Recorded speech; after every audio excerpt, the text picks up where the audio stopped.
So, did you follow the college basketball season much this past year or no? I'm not a big college basketball fan except during March Madness. Do you remember Sister Jean from Oh, of Loyola? course. We She's love still Sister Jean. not only is she still kicking, but she's still got her marbles. Well, we love you, Sister Jean. You took Loyola to the pinnacle of success, and made me believe in God again. So I want to thank you for that. For sure. So, my point with that is did you say you don't follow much college basketball until March Madness, but you're aware of how good of a season St. John's had, right? Oh yeah, yeah. Under is it Calipari? Patino. Patino. So this is where I draw the comparison.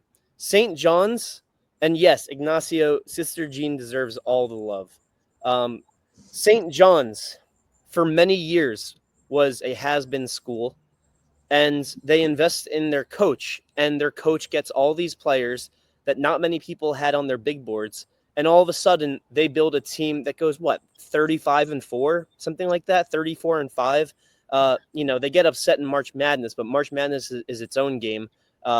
St. John's just being in March Madness in itself was a success, let alone being a 2 seed in it.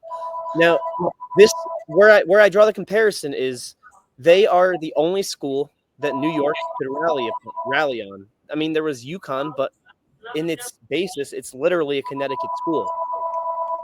Yeah, yeah.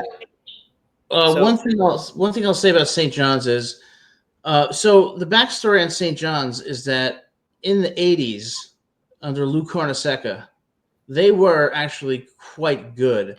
yeah, But when he left, St. John's became pretty irrelevant in college basketball. So under Patino, they have had an incredible resurgence. And yeah, I think it was a little disappointing in March Madness, but they are the team to watch for next year. So yeah, I think when I think of St. John's, I think you bring up a really impressive point, which is it kind of is like Rutgers in a yeah, way. exactly. That's the spot I was going to get to. Is that Yeah, Rutgers is the only FBS D1 program for football, at least in New Jersey, right. and it's really one of the few in the tri-state area outside of Pennsylvania, obviously. If you're in North Jersey, if you're in New York, if you're even in Connecticut, you look at Rutgers and you want to rally behind this team moving Yeah, forward under a coach who may not have the same resume as Patino, but has the same attitude and has shown flashes of brilliance, both last year, 2006, and in the NFL. So to me, I really believe that maybe we aren't going to win the national championship this year, but could we have a phenomenal run? I really believe so, and especially in recruiting.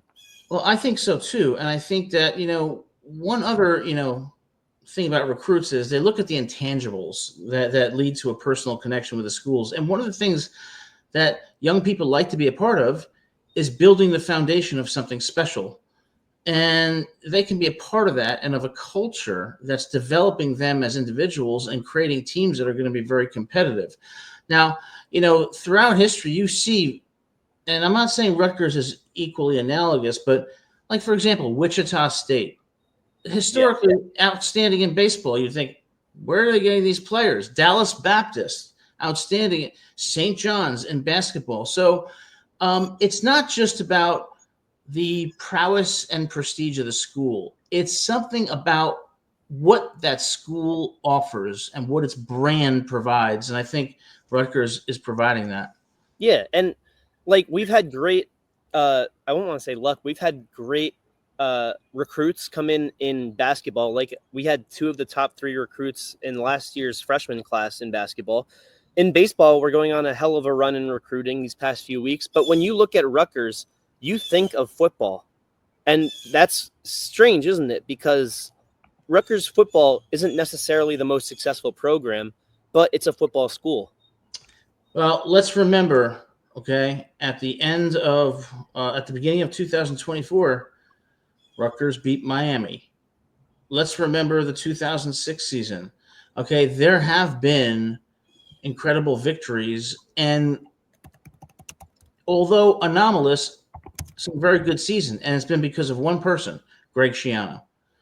And I think that Greg Schiano's trajectory is the same as it was back in the early 2000s. He's building a program. He's building a championship culture with kids who are being taught strong old school values of accountability, making the right choices, overcoming adversity, not being coddled and not being, told things. That's the kind of thing that kids like, because they want to be challenged. They want to grow. They want to go to the NFL. But whatever they do, they want to be able to go out into the real world and say, my education in that program helped me. 100%.